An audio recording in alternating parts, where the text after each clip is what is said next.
Hello and welcome to today's webinar presented by Dlubal Software. Today we'll be working in our structural analysis and design software, RFEM. The topic for today's webinar is plate and shell modeling in RFEM Part 1. My name is Amy Heilig. I'll be the presenter. I'm the CEO of the U.S. office and also a technical support and sales engineer, and we are located in Philadelphia, Pennsylvania. My colleague Alex Bacon will be your moderator, answering any questions you may have. He's a technical support engineer, also located in our Philadelphia office. If the control panel does seem to get in your way when you logged into this GoToWebinar, feel free to show or hide that with the orange arrow up at the top. I always want to encourage everyone to ask questions throughout the presentation. You can do so within the same dialog box. If by chance we don't get to all your questions, we will certainly send you a follow-up email afterwards. So regarding the content for the next hour today, this will be an introduction into our finite element analysis program, RFEM, for plate and shell modeling. So this is part one of a two-part webinar series. Today, we're really going to be focusing only on the modeling of the tank structure, which you can see over on the right-hand side. We're going to discuss certain aspects such as the FE mesh settings and mesh refinements. We will set up our load cases as well as our load combinations per the ASCE 7. And finally, we will apply the loads to the structure. So we won't necessarily be getting into any of the analysis and the design results for our webinar today, but rather that will be covered in the second part of this webinar series. So not to spend too much time here on the introduction, what we can do is to launch our program RFEM to get started with the example today. We do want to first give the model a name, so we can title this one Plate Webinar. The type of model is a 3D. We want to orient the global z-axis in the upward direction, and if we expand these detailed settings here, we can also set the local axes of both our surfaces and members to the downward direction. Now this is default and this is suggested mainly for concrete design, which isn't so important for today. We are going to generate the load combinations automatically according to the ASCE 7 2016. You can see here we have the NBC standard available to us as well as many other international standards. We also can click this button over here that will allow us to access some of the older standards not directly available within this drop-down box. When we check this checkbox, the load combinations will automatically be generated by the program.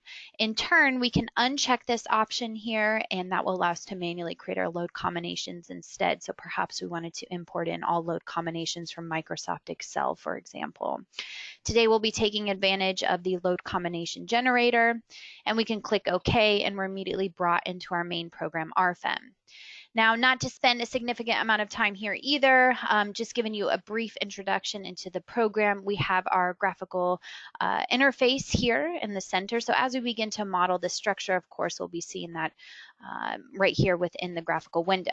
We have our tables to work with down at the bottom, and I actually will touch on this today. We can essentially input all of our input data for the model within this table as well, rather than graphically drawing everything. We can import in directly from Microsoft Excel.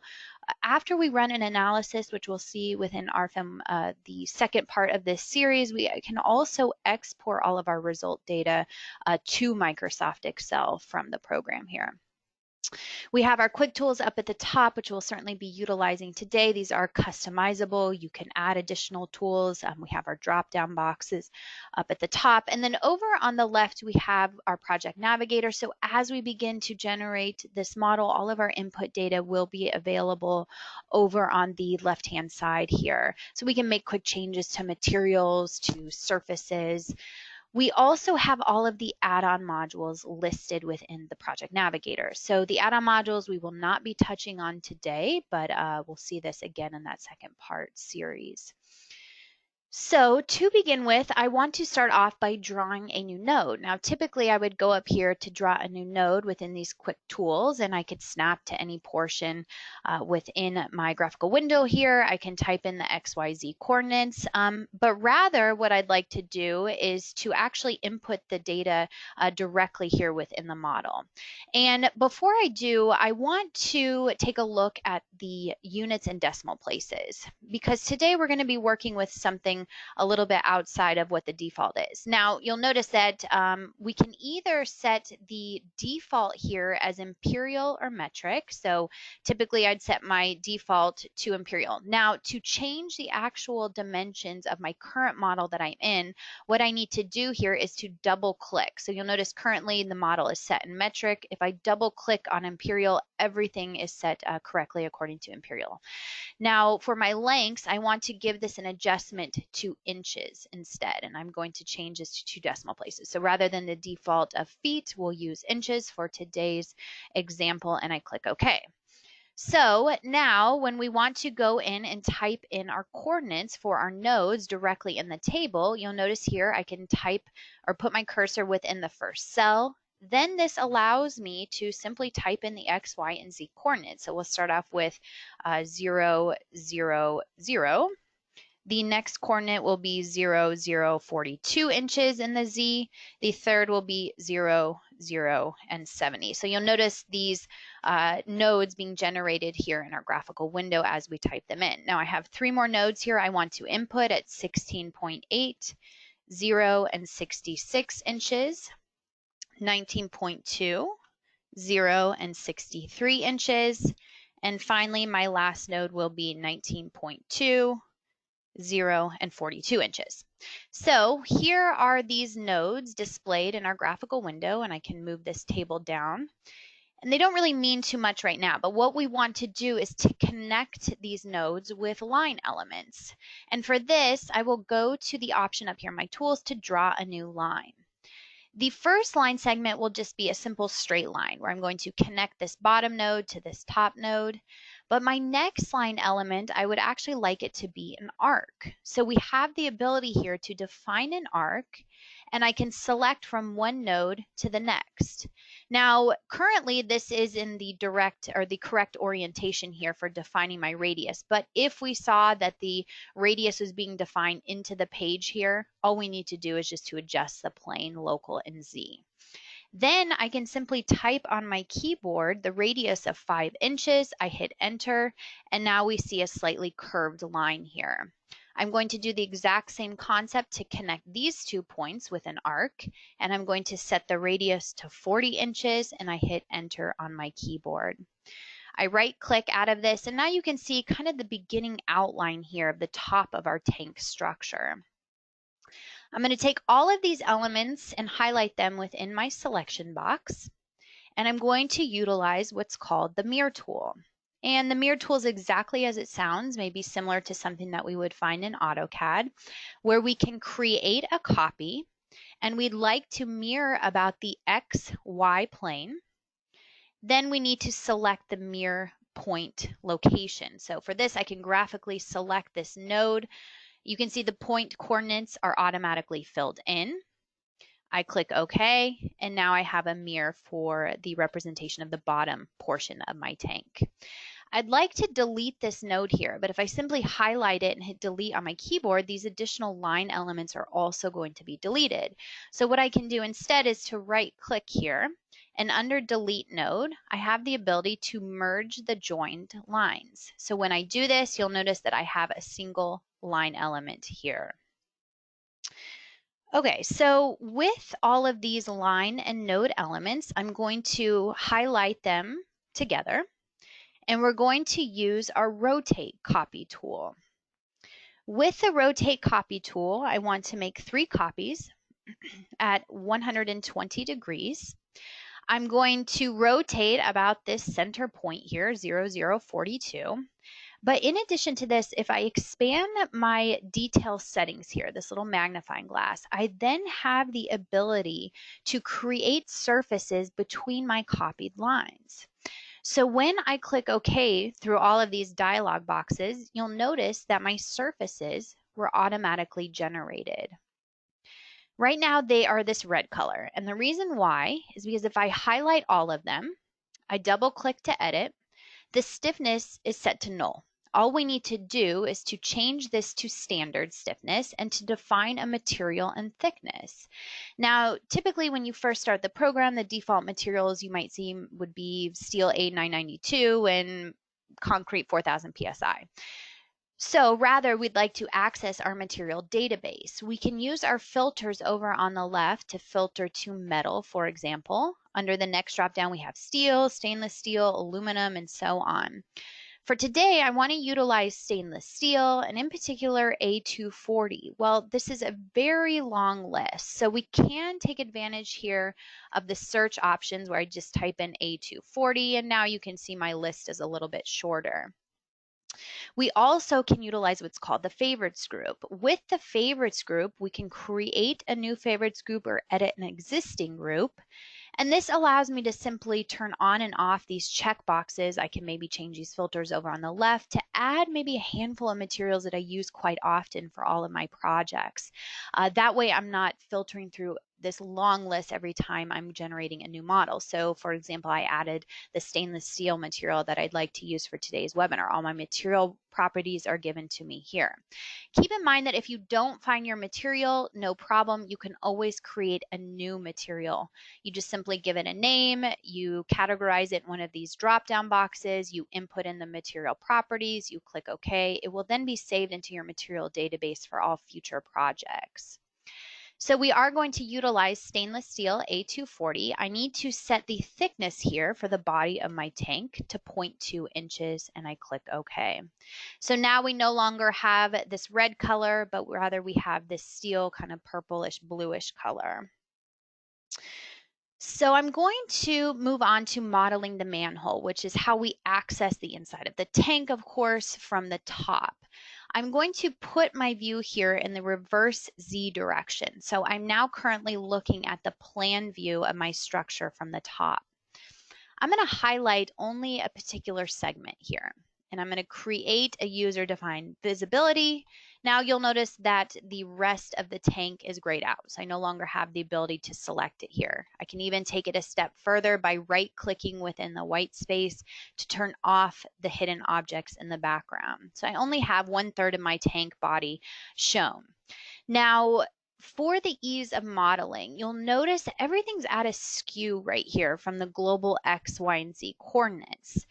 This isn't exactly user-friendly when we're trying to model certain elements within these particular surface elements here. So what we have the ability to do is to create our own user-defined coordinate system. And it's very quick to do by selecting this tool up at the top, where we can choose a work plane with 3 points. So I'm going to choose my lower center point, my upper center point, and my third point is going to be on the outer center. Now you'll notice I've created my own user-defined coordinate system based on UVW axes here, and this will be extremely beneficial, which you'll see as we begin to model. So I'm going to take this top node here and select it and use my Move Copy tool. I want to create one copy, but I'm going to take advantage of that user-defined coordinate system, U, V, and W, rather than the X, Y, Z. I want to make one copy in the 12-inch direction of the axes W. I can see those axes right here. I want to go under my expanded settings to turn off the ability to create surfaces between copied lines. I click OK, and now we just kind of have this node floating up above the roof of our tank. I'm going to choose any arbitrary vertical line here, and I'm going to select it. I'm going to hold down my control key to select the top node. I continue holding down my control key, and I'm going to drag and drop to make a copy and attach it to that node that we just copied over. So all that we have now is just a general line element passing through the top of that roof. But the reason that I did that is because I want to take advantage of this Connect Lines or Members tool. When I select this tool and I hover over the surface and the line, you'll notice that the program will automatically generate a node where the surface and the line intersect, and this node will automatically be integrated into this top surface. We don't have to take care of any of that manually. So I'm now done with this top node, so I can simply hit delete, and I have my existing line element inside the tank. I actually want to rotate this 30 degrees. Well, once again, we'll access our rotate tool. I don't want to make any copies here. I want to rotate -30 degrees about those user-defined axes here. And for the user-defined axes, we're going to be rotating about the V axis. Then I need to choose my rotation start point, which will be up here at the top. I click OK, so now you can see I just have simply rotated that line 30 degrees. This will be beneficial as we continue to model this for our manhole. I'm going to right-click on this line, and we have the ability to extend it. To extend the line, I want to extend it by just a simple 2 inches. So this is essentially how far up my manhole is going to protrude above the top of this surface. I want to extend it on the J end. I know which end is the I and J because of the black arrow here showing me what's the line start and the line end, and I click OK. I'm going to right-click on the line again, and I'm going to divide the line by a certain distance. And I'm going to choose here 8 inches from the line end. Again, I have no confusion over what the line start and end is because of my arrow here. I click OK, and now I just have generated 2 separate lines here. I'm done with this lower line, so I just simply delete the node. And then I have my single line element rotated at 30 degrees passing through that top roof. So the benefit of this now is we want to kind of generate this manhole opening as well as some surfaces protruding up in the vertical direction about this line. And the easiest way to do this is to select one of the options within our drop-down box here. And actually, let me move over. We want to choose the option to draw a new pipe. The pipe option is just a way to automatically draw these surfaces with just a few input parameters. So we specify the material. We keep this as stainless steel. I do want to modify the thickness here to 0.4 inches. The second tab allows me to specify the radius of the pipe, which we will set to 8 inches. Now we have some other options in here where maybe we want to vary the radius along the length. We won't be getting into any of that today, but you do have the ability, you can change thicknesses as well along the length. So once I click OK, all I need to do is to click this line element. Now you can see that that circular surface is placed around that reference line. What I'd like to do now is to have the program automatically detect where these surfaces are intersecting. And I can do this by highlighting all of my surfaces that contain these intersections. I right-click under Surface and I choose the option Create Intersection. The program will automatically determine, even with this complex curve geometry here, where these two surfaces intersect. And from here, it will actually create separate components. And what we have the ability to do is to right-click on one of these components to deactivate it. So now I have a true opening down into the center of the tank. I can right-click on this additional component to deactivate it. We flip this around. I also want to deactivate the component on the inside of the tank. So now, of course, we have all of these nodes and lines shown, but just keep in mind that those are really only for modeling purposes. They're not going to add any stiffness or influence our analysis at all, but rather we just have this single surface protruding up here to represent our manhole with a clear opening down into the center of the tank. Okay, so now we have completed the modeling of the manhole. So I'd like to go back to our full view here by canceling my visibility mode. Let's turn this back into a plan view, looking down on the top of our structure. And now I'm going to select the additional 2 quadrants here to begin modeling our lifting lugs. And I can choose the visibility by selected objects. So now you'll notice that my manhole in that quadrant is completely hidden. And we will start off by adjusting our drawing grid. So currently it's kind of down through the middle here. Let's just change this orientation here so that instead the user-defined drawing grid is now through the horizontal direction. I'm going to take this top node and I'm going to use the Move Copy tool. I'm going to make one copy about the user-defined coordinate system here, U, V, and W, and I'd like to move it negative 12 inches in the V direction. Let's set this to 0. I always double check to make sure that all of these settings are cleared out, so I'm not making any copied lines or surfaces between the nodes. And now similarly, we have just a node kind of floating up above the tank surface. So just like what we saw with the manhole, I'm going to select a line over on the left. I'm going to hold down my control key to select the top node. I continue holding my control key to drag and drop and make a copy of a vertical line passing right through the top of that surface. And once again, I'm going to access the connect to lines or members. I hover over this location and the program will place that node directly where the line intersects the surface. I am now done with the top line. I can just delete the single node at the top as well as the bottom, and we're left only with that intersecting node here. I'd like to take this node and I'm going to use the Move Copy tool to create one copy in the U direction here of 4.8 inches above the top of my roof surface. So I click OK. We've just simply made a copy here. Now the purpose of this node up here is to define where we want the opening for the eye of the lifting lug. And in order to define the eye, I want to draw a new circle.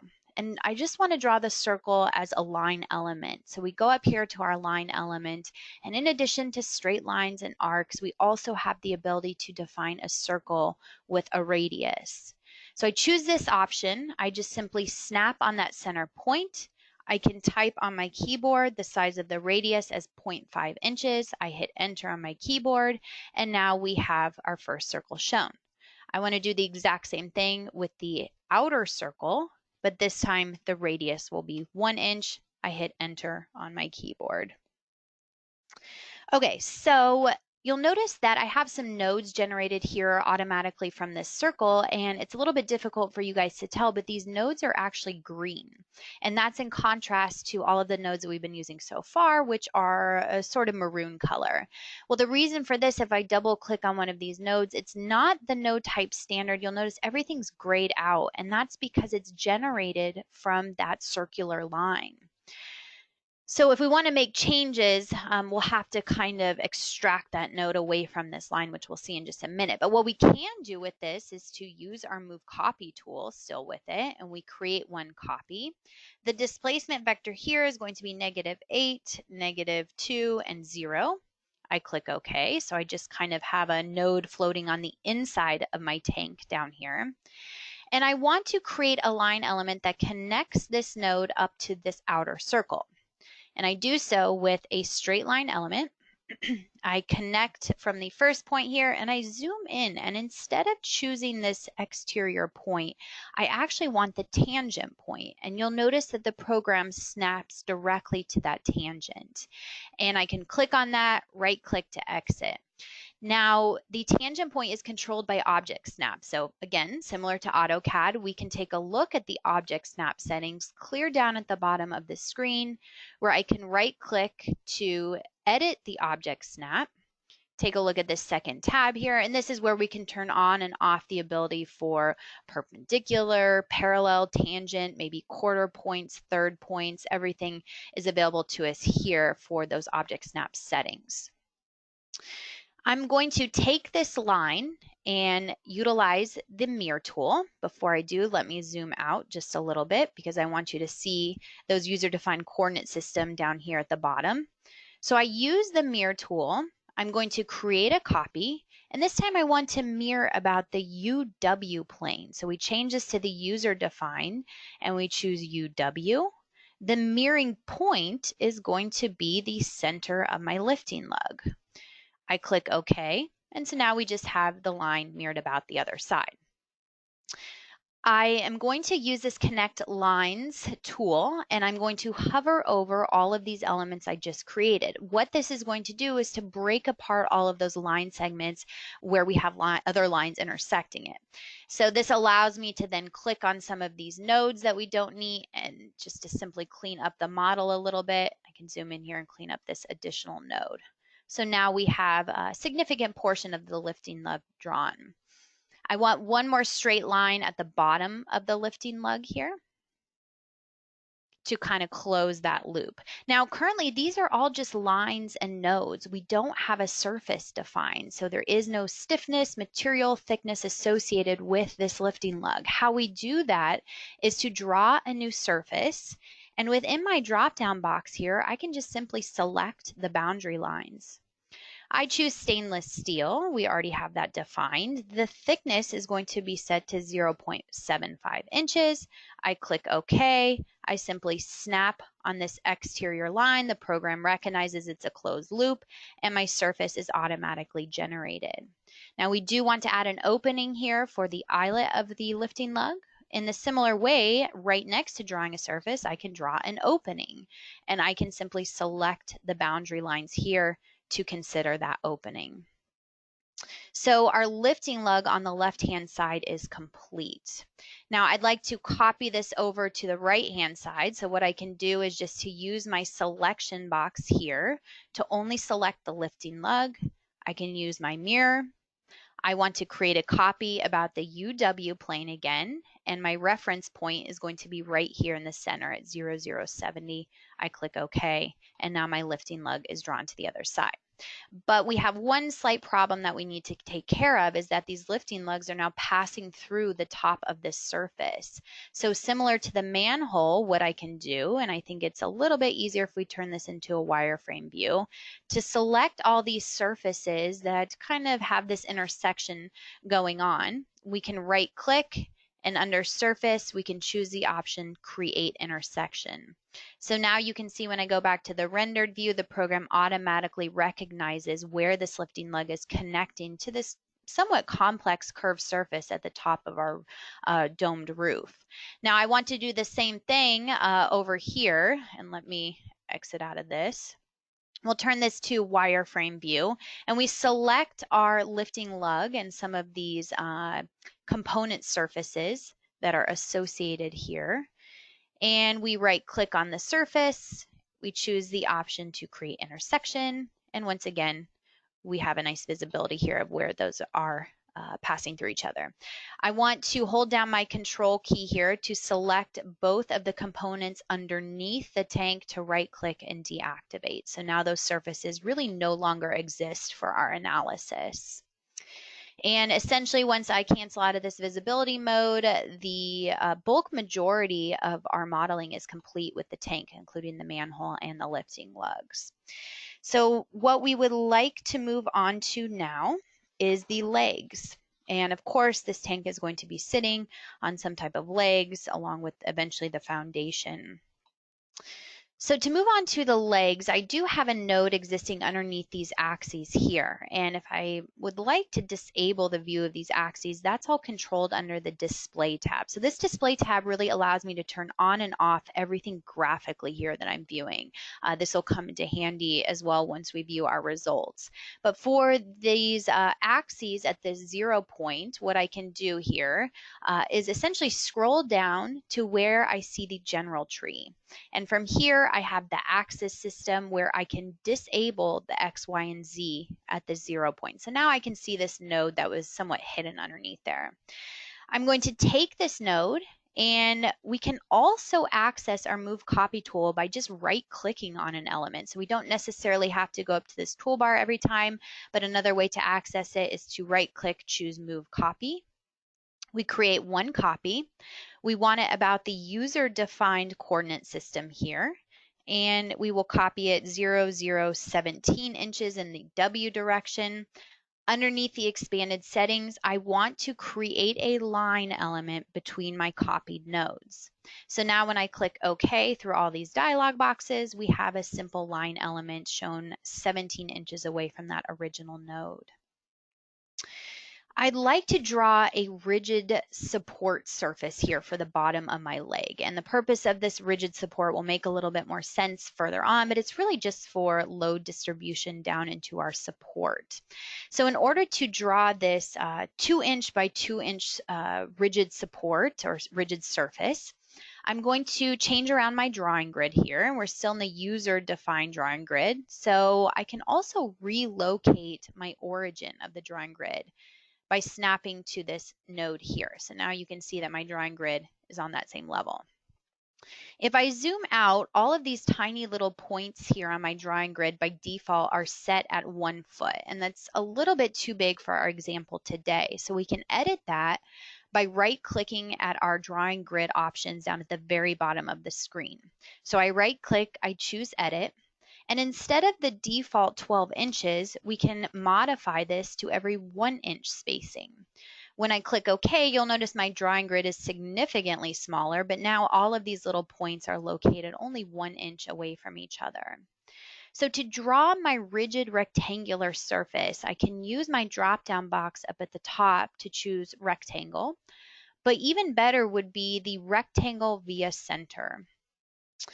I want to change the stiffness type here to rigid. So this is a very high stiffness. Notice that I can't define the thickness or material when we choose this option. It's really used only for load distribution. I click OK, and I snap to that node that I had copied over, and I can just simply choose a point 1 inch away, and now you can see my 2-inch by 2-inch plate was automatically created here.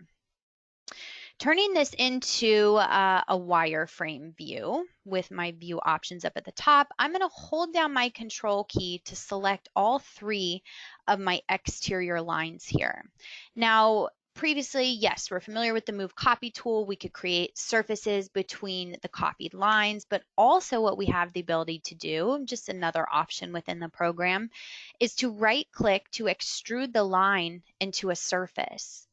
So with this option gives me the ability to define first the material. We'll just choose the material we've been working with, the stainless steel. The height is going to be 21 inches. The thickness of my legs I set at 0.12 inches. Then I choose the global positive Z orientation, which we can see that available in our axes located down here in the lower left. I hit apply. I can right click to exit these. Maybe we turn this into a rendered view. And now we can see those legs extending up into the body of the tank. Now I'd also like these legs to taper. So as we move closer to the body of the tank where we're holding a little bit more weight, maybe we want to make these legs a little bit wider. So I'm going to go back to a wireframe view. I'm going to hold down my control key here to select my top 2 nodes. I'm going to use my rotate tool, and we are going to set this to 5 degrees, rotate it about our user-defined coordinate system here and the V-axis. And we want to rotate based on one of these bottom points of our legs. I want to make sure I have off all of these settings here just to clear out if any copied lines or surfaces between nodes or lines. I click OK, and now you notice we have a nice taper for our legs here as well. So going back into the rendered view, let's take a look at the base of these legs. So I put this rigid plate in here because eventually I want to get support reactions for my foundation design, and I'd really just like X, Y, and Z components. And I can do so by just adding a simple nodal support right at this location. So all forces that are coming down from these leg surfaces will be concentrated to a single nodal support at this point here because of that rigid plate. So again, that's why I said we should use the rigid plate for load distribution only. Well, I'd like to create a new nodal support, which I can do so here.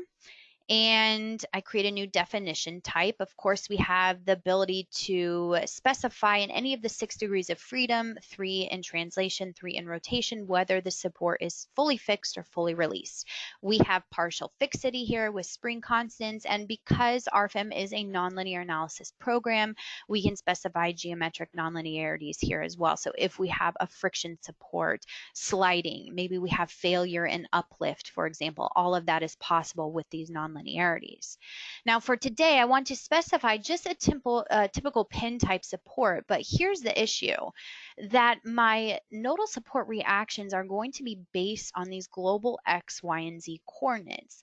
But in reality, I'd like to orient these supports so that they're facing towards the center of this circular tank structure. So this is just going to save me a little bit of time later on, so I'm not having to work with the geometry here to find out what my rotated X, Y, and Z reactions are for my foundation design. So how do we slightly rotate this support? Well, we can use this option here to rotate the axis system. And I go under my detail settings here, and I can specify the specific angle about the X, Y, and Z axis I'd like to rotate, but better yet, we have the ability down here at the bottom to reference another object in the model.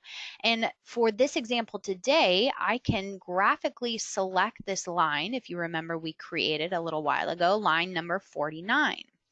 So when I click OK through all of these dialog boxes, and I click here on the nodal support where my rigid plate exists, you'll see that this support is actually rotated towards that center node there of my tank, rather than being rotated based on these X, Y, and Z axes.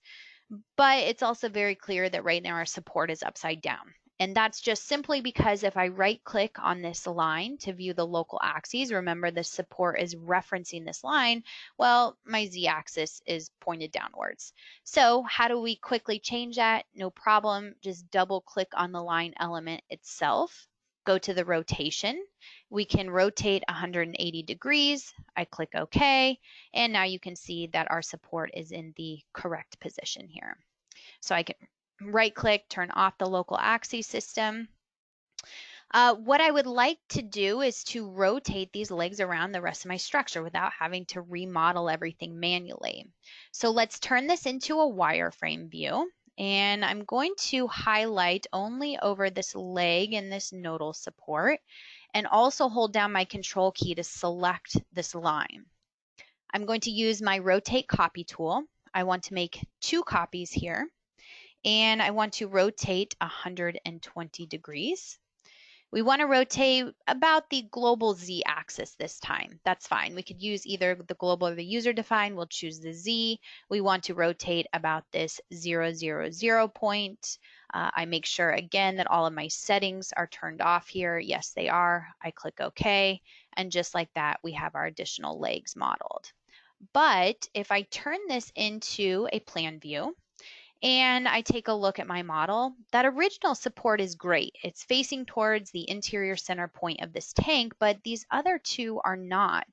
And that's just simply because these other 2 supports are still referencing that original line. So in order to address this, let's go back to an isometric view. And we can simply zoom in here, double click on a support to edit it, create a new support definition type. We choose the user-defined axis system, and all we need to do here is to select the new line element that is relevant to that particular support. So line number 73. I click OK, so now we're referencing this line here, number 73. I do the same thing for my third support. I create a new definition type. I'm going to choose the user-defined axis system. I can graphically down here choose same as line and select this line in the rear, which is line number 58. I click OK, click OK. Let's turn this back to a plan view. And now you can see that all supports are oriented facing the center of this tank.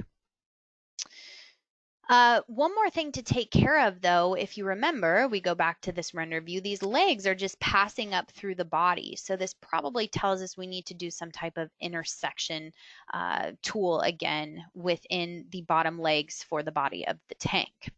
I can do this by actually highlighting all of my elements here at once, really. And I can right click, and under surface, I can choose the option to create intersection. Program thinks a little bit, I can zoom in, and automatically I have all of the points here that the program internally places a line where these surfaces intersect. I can turn this to a wireframe view, and then I have the ability here, which if I kind of change around my viewpoint, I want to hold down my control key to select all of these internal surfaces from my legs on the inside of the tank. I right click, I deactivate the component, and just like that, they will no longer be taken into consideration with the analysis. So we're only considering these lower surfaces here.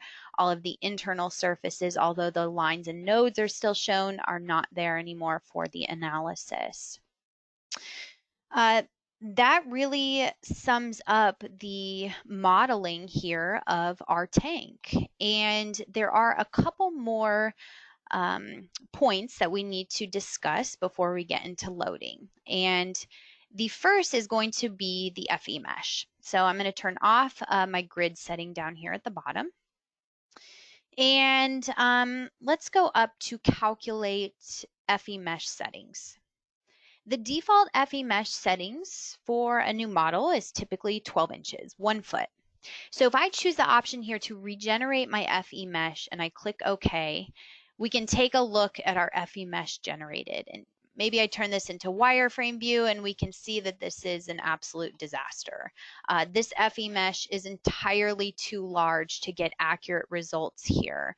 Going back to the rendered view, and actually one more thing that I forgot that I wanted to put at the top of this manhole cover is a rigid surface, but we'll get into that in just a minute. We can see here that with our manhole cover, you know, the FE mesh just really is too large. We're getting one FE mesh across the height of this. If we look at our legs, this is probably the worst. We definitely don't want to see FE mesh that looks like this. So what this tells me is that we need to significantly refine this FE mesh. So before we do, let me just quickly add in a rigid cover to the top of this manhole. And I can do so by just selecting a new surface type by selecting the boundary lines. It will be the stiffness type of rigid, no problem. I click OK, I snap to the top of this manhole cover, and I just wanted to place that rigid cover. The reason why is because when I go to calculate generate FE mesh, I think the terrible FE mesh is even more apparent when we look at this rigid cover. It was circular, but because the FE mesh is so large, the program can only see 4 FE mesh points, so it now creates a square type manhole cover here. So under calculate FE mesh settings, what we can do is to refine this FE mesh to something more like 2 inches. I regenerate the FE mesh, I click OK. The program thinks for just a second. We can see that this looks significantly better. We now have a circular manhole here. You know, the body of the tank looks much better. There are still some areas though that we'd like to refine this FE mesh. Now, the benefit of adding FE mesh refinements is that we can decrease the size of the FE mesh for a more accurate analysis, but we don't need to decrease all areas of the model. The more FE mesh elements we add, the longer the calculation time, where it may not really impact our results too much. So we have these special FE mesh refinement features shown in the program. What I'm going to do is that rigid surface I'm using for the manhole cover, let me go ahead and hide that by choosing the option visibility by hiding selected objects. Remember this line element we created way back when, which that's what the pipe is currently referencing for its geometry. I can right click on this line and I'm actually just going to create a node on the line by a specific distance. I'm going to choose 25% from the line end, so just simply 2 inches. I click OK. I now have an extra little node shown here. I can right click on this node to add an FE mesh refinement. I create a new refinement type. The program has grayed out everything except for the options for a node because it recognizes, okay, you want to add an FE mesh refinement to the node only. We'll keep this as circular. We define the radius as 12 inches here. The target inner length is going to be 0.3 inches. The outer length will be 0.7 inches, and I click OK. When I click OK out of this dialog box, you'll notice that we now have this FE mesh refinement symbol shown everywhere as a 12-inch radius symbol. And so everywhere within this 12-inch radius, we're going to refine that FE mesh. Now we can graphically see this by going to Calculate, Generate FE mesh. So we have an even smaller FE mesh all around this manhole. It transitions quite nicely right back into the 2-inch global settings. In a similar manner, we want to do the exact same thing for these lifting lugs. So if I hold down my control key to select both of these center nodes, I right click to add in a new FE mesh refinement. I create a new mesh refinement type. This time I give it a smaller radius of 8 inches, but the target inner length is 0.1 inches. The outer will keep at 0.7. I click OK. The program will go ahead and apply these FE mesh refinements here. I go to Calculate, Generate FE mesh, and now I can zoom in to my lifting lugs to see that the FE mesh looks considerably better. Now this is very important for accurate results. Our legs, we still have an issue down here as well. Right now, for a single surface, we have only one FE mesh element across that entire width. It's really recommended that you maybe have 3 or 4 FE mesh elements across that width. So what we can do is to highlight all of our legs here, right click to edit the component, because remember these components are part of this intersection. And I have the FE mesh tab here. I can activate an FE mesh refinement. We give it a target FE length of 0.3 inches. I click OK. The FE mesh refinement symbol is going to be shown as this little flag down here. So that's what is being displayed for my surface FE mesh refinement. I go to Calculate, Generate FE mesh. And now we can see that this FE mesh looks considerably better. It transitions quite nicely, again, back to that 2-inch length set for our global settings. Now, these FE mesh refinement symbols under the Display tab all the way up at the top, we can always turn them off. So they're still occurring in the background, but maybe they're just kind of getting in our way when we're modeling. We can just simply turn them on or off with this option up at the top. The next thing to discuss before moving on to loading, which is incredibly important, is local axes. So each surface element, if I right click and turn on the local axes system, has of course its own X, Y, and Z axes. Now, these X, Y, and Z axes should be oriented in the same direction for all surfaces, and there's a couple reasons for that. The first is for loading purposes. So when we're going through and we're loading these surfaces based on their local axes, you can imagine it's going to be somewhat of a disaster if we try and load multiple surfaces at once based on their local axes, and the axes are kind of oriented in every which way. We're not going to get a uniform load for what we hope. The other, and maybe I guess you could argue more important reason, is that our results will not be interpreted correctly. All of the results, which we'll see in Webinar 2, for surfaces such as internal forces are based on the local axes. So you can imagine that if this surface here was oriented with the y-axis vertical, this one was with the y-axis horizontal, our results would not make much sense when we're trying to graphically view them and how these internal forces are flowing from one surface to the other. So what can we do here to kind of make sure that we clean up the model and to orient all these axes the same? The first thing I can do is go to my Views tab. And the Views tab allows me to turn on and off surfaces, for example, by their thickness. So what I can do here is to choose all of my 0.2-inch thick surfaces. Maybe I choose also my 0.4 for my manhole, and I choose my 0.75 for my lifting lugs here. I can highlight all of these surfaces. I can right click to edit, and we have the Axes tab. The Axes tab allows me to rotate all of these surfaces, local x-axes, for example, parallel to a line that I can choose within the model. Now this line is completely arbitrary, but if I want to line all my x-axes according to this vertical line here, I click OK. I click OK. And now we'll see that all x-axes should be facing in the upward direction for all these surfaces visible here.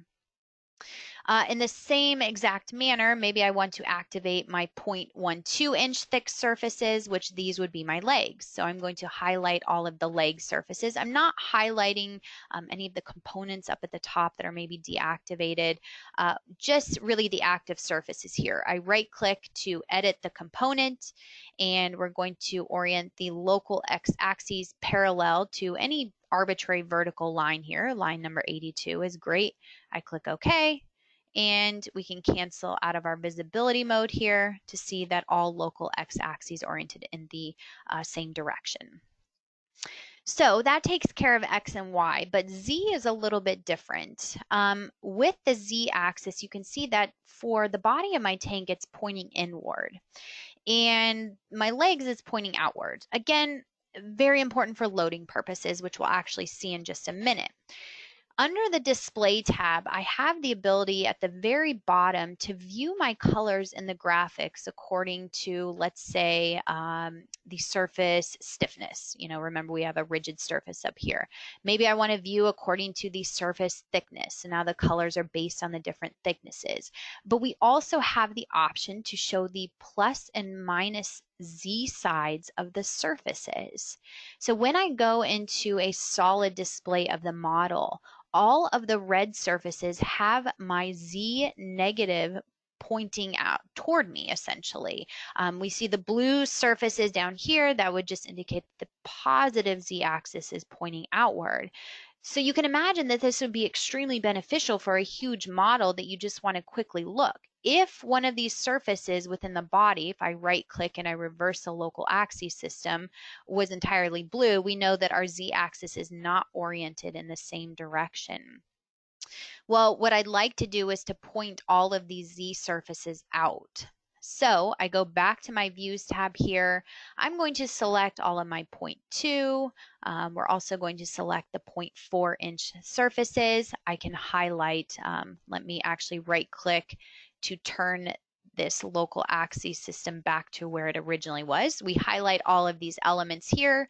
I right click, and under the surface option, I have the ability here to reverse the local axis system. Everything's blue. I deactivate my view here, and now all local Z axes are pointed out. We do have this rigid surface here. I guess technically we could reverse the orientation for that, but I'm not so concerned with loading the rigid surface or results, so not so important. So definitely something that you want to pay careful attention to before you get into loading. All right, so right-clicking, turning off the local axis system. Maybe we want to go back to the display here according to the surface thickness, and we'll go back to a rendered view. Let's get into loading options. And I can create a new load case here up in my Quick Tools. The first load case is just going to be self-weight. So we can title this one self-weight. The action category here is going to be set to dead. Action categories are important because these reference the ASCE 7, and it's going to put the correct load factors in front of the applicable load cases. So we leave this as dead. We leave self-weight activated here, -1 in the Z direction. All densities will essentially be considered for self-weight of all the materials defined within our model. The next load case I define is going to be the fill load. The action category here might be something like live load. Notice self-weight is unchecked. We don't want to count for it twice, and we create our third and final simple load for today, which will be wind with the action category of wind. Now, in reality, for a true project, of course, we're going to have many more load cases, many more fill load cases, probably several wind load cases. So under the actions category, this would be where we have the ability for wind loads, for example, to define if they're acting simultaneously, alternatively. Because of our simple application today, that's why all of these options are grayed out. The combination expressions. The program will automatically generate the LRFD load combinations for us and the ASD load combinations. If I'm just curious to see what these are based on the standard, I can click this little info button here. Now, same concept for the NBC standard, for example. You would see both your ultimate and serviceability load combinations generated. The load combinations tab is going to list out all of the load combinations individually. So I'm going to see here my LRFD load combinations in orange, my ASD in red, based only on those load cases that I've defined. Keep in mind that with load combinations, the default method of analysis is second order. So we will consider both big P delta and little p delta. This is in contrast to load cases, which is run according to a geometrically linear analysis. This has to be done in order to combine it into load combinations and run according to a second order analysis. Now, finally, we have the result combinations tab. This is just an envelope solution. So we're going to compile all of our LRFD load combinations together, and my second result combination will be all my ASD load combinations. When we run this particular result combination in the model, you'll see here it'll just be an envelope solution, meaning we'll show the max and mins for all the results, considering deformations, internal forces, support reactions. So it's somewhat of a summary of all these load combinations. When I click OK, we can see now in our drop-down box, we've now set up the load cases and combinations, but we need to actually apply the loads to the structure. So for self-weight, I'm not going to add any additional loads. Rather, we're going to move on to the fill load. And the fill load is quite interesting when we have complex geometries like this. So what I'd like to do is to view this model in the reverse X direction here. And I'm going to take this top node and hold down my control key and select the bottom node as well, and use my move copy tool, which we're very familiar with. What I'd like to do here is to move it in the global X, Y, and Z directions, 24 inches in Y and 0 in X and Z. I make sure, again, all of my information is cleared out from our previous options. And now we can see these two nodes generated over on the right-hand side. I want to make a mirror copy of these nodes. So I create a copy. I'm going to mirror about the XZ plane, and I'm going to choose any center point here, 0, 0, 0. I click OK. So now I have 4 points on either side of the structure. Now this will make a little bit more sense in just a minute, but I'm going to select all 4 of these nodes, and currently they're all sitting at different X coordinates. If I double click them while they're all selected, I can change the X coordinate to 0 all at once. So now these nodes are just sitting right at the center of my tank. So in order to apply this fill load, we're going to use what's called a free rectangular load, and I can access it here within my dropdown, and I choose new free rectangular load.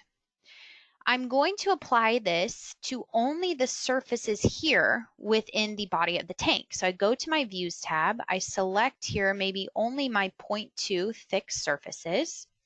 I'm going to highlight only essentially the bottom of the tank and the walls. I click OK. The fill load is going to be oriented according to the local z-axis of the surfaces. So again, this is why it's very important for those local axes. If the z-axis was different for each surface, it's very difficult to apply a load all at once. We want this to actually be in the YZ plane. So we can reference these. It's kind of into the plane. And we want it to vary in the Z direction. What I mean by this is at the top of my fill load, I don't want any load. That should be 0. But as we decrease down the height of this tank, I really want to see a load at the bottom of 0.4 kips per square foot to account for the weight of that fill inside. Now I'm going to select my 2 points to apply this free rectangular load. So I cancel out of this visibility, and this was the whole purpose here of creating those strange exterior points. But now you can see when I click OK that I now will consider the fill load on the inside of this tank for all the surfaces that I selected. And even more so, it's going to vary linearly from 0 kips per square foot down to 0.4 kips per square foot. And in webinar 2, this will make a little bit more sense once we can actually look at the load distribution. So of course, for additional fill loads, maybe we'd want to account for friction in the vertical direction and have several more load cases. For the wind load, again, a simple application for today with free rectangular loads again. I want to take these nodes, hold down my control key, highlight all of them, and use my move copy tool. I'm going to create one copy, and I'm going to set this as 7 inches in my vertical direction here of Z. I click OK. So now you can see all I'm really doing is just setting the main points here that define the bottom of the tank, where the walls start and end, as well as the top of the tank. So for the first wind load, we go to a new free rectangular load. And I want to apply this here only to my surfaces at the for the walls. So not the bottom or the top, but just the walls themselves. This will be in the projected X direction. So into the page, the projected direction will allow us to take into consideration the curvature of the tank. It will be uniform, and the magnitude here is going to be negative 0.011 kips per square foot. I then choose my points here that only define those wall elements. I click OK, and now we can see a nice windward and leeward wall, load acting on these walls here. For the top of my roof, I would like to essentially emulate a type of suction force that maybe we've calculated from the ASCE 7. So for this, I go back once again to a new free rectangular load. This time though, I want to select only my top surfaces. So I'm going to create a visibility here of just those 0.2 inch thick surfaces, and I select from left to right. I'm really not paying any attention to the manhole surface or the lifting lugs. We could include those if we wanted to as well, but just considering only the suction surface on the main body of the tank here, I click OK. We want this to be acting in the local Z direction. So according to each surface's local Z-axis, we want it to vary linearly in the Z direction. So at the top of the tank, I want a suction force of 0.026 kips per square feet. And at the bottom, I want something significantly smaller at 0.009 kips per square feet. I select my 2 points by canceling out of this visibility. I choose my top upper left point, my lower right point. I click OK, and now internally, which if I even turn this to a wireframe view, we have this suction force acting on all of those top surfaces. And finally, in a very similar manner, we want a pressure acting on the underside of the surface. So we once again go to a new free rectangular load. We want this to be acting only on the bottom. So I reactivate my view here of the 0.2 inch thick surfaces. I click OK. This will be a uniform load acting on the local Z axis with a magnitude of negative 0.021 kips per square foot. I choose my 2 points by deactivating my current visibility mode. I select my upper left down to my lower right. I click OK, and now we have this pressure acting on the underside. So we can cycle through to view these various load combinations with all of our loads applied to the structure. Now, I know that you're all probably just dying to see an analysis. We've spent so much time on modeling, but unfortunately, you will have to wait until the next upcoming webinar, part 2. We will plan to hold this within the next few weeks in February, so we will post it on our website fairly soon, as well as send out the reminder email. But this essentially will show the analysis results in RFEM from all of our modeling and loading that we did today. I want to address singularities and how we can combat these. I want to discuss stability and buckling considerations, because that is a true concern for thin steel surfaces that maybe not all programs are able to take a look at. We will touch on the RFEM add-on modules for design as well. So you can register on our website. Like I said, we'll be posting that soon, but as most of you know today, we send out a couple reminder emails before that webinar will take place. So keep an eye out for that within the next few weeks. So to sum up today's webinar, please visit our website at dlubal.com to learn more information about RFEM, all of the add-on modules that we have. This also includes our web shop, which all of our pricing information is shown there.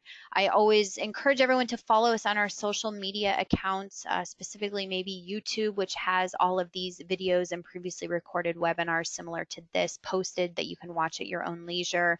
Facebook, LinkedIn, Twitter is going to announce all of the events and conferences that we'll be at, maybe new technical articles that we've written, frequently asked questions. If you have any questions or comments about today's presentation or anything else, feel free to email us at info-us@dlubal.com. And our phone number here in our Philadelphia office is 267-702-2815. So as I mentioned, we will have plenty more upcoming webinars, in particular the second portion of this plate modeling webinar sometime in the next few weeks in February. You can register on our website or register directly through email. Many of you are wanting PDH certificates. These will automatically be emailed to all participants who are here for the 60-minute duration. So that 60-minute duration is required by the states which we are pre-approved to provide PDH certificates to. So if you were here for the 60 minutes, you can expect to get that within the next day or so. If there was anybody who watched the webinar and you did not register for the webinar yourself, but rather you watched with a colleague or whatever else the situation may be, can you please request a PDH at the email address shown here at info-us@dlubal.com. So again, if you personally did not register for the webinar with your own email address and your own name, and you are wanting PDH for today, please request that at the email address shown here, info-us@dlubal.com. And with that said, I want to thank everyone for attending today. And as always, we hope to see you at our next webinar. Thank you.